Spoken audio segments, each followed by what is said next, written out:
All right, it began not in Hollywood, but in Georgia, in a quiet, book-lined study in Atlanta, where a young woman sat nursing a broken ankle and a bruised pride. Her name was Margaret Mitchell.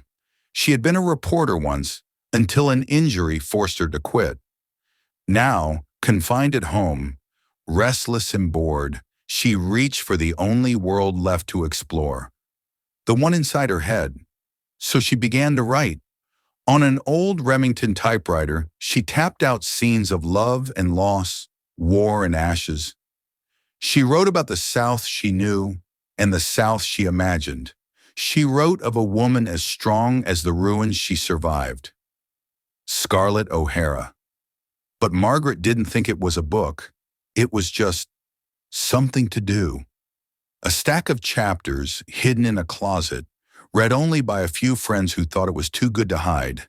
And it might have stayed hidden, if not for a curious book scout from Macmillan Publishing, visiting Atlanta in 1935. Her name was Lois Cole. She'd heard whispers of that girl with the Civil War manuscript. Margaret protested. It wasn't finished, it wasn't polished. But she handed over the pages anyway. A few months later, Gone with the Wind was in print. The year was 1936.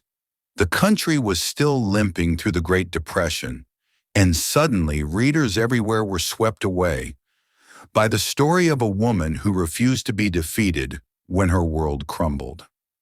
Within months, a Hollywood producer named David O. Selznick bought the film rights for $50,000, a fortune at the time, and a record. But that was only the beginning. Finding a Scarlett was another battle entirely. More than 1,400 actresses were considered. Every star in Hollywood wanted the part, except perhaps the one who got it. Vivian Leigh, an English actress, was not even American. But when she stepped onto the set and Selznick saw her framed by the glow of burning Atlanta, he said simply, "Here's your Scarlett." The production was chaos. Directors came and went. Scripts changed daily. Clark Gable hated crying on camera. And the fire that destroyed Atlanta? It was real. Sets burned to the ground to make room for the new ones. But when the smoke cleared, Gone with the Wind emerged. 10 Academy Awards. Still among the highest-grossing films ever made. A love story and a farewell to a world already fading into history. Yet the real story wasn't about Tara or Rhett or Scarlett. It was about the woman who wrote it. Margaret Mitchell, who never set out to write a classic, only to fill her time while she healed.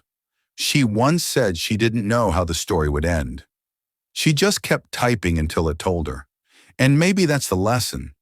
That sometimes the greatest creations aren't born of ambition, but of restlessness. That strength doesn't always come from triumph, but from confinement. And that what we call destiny often begins with boredom and a broken ankle. And that, my friend, is the story behind the story.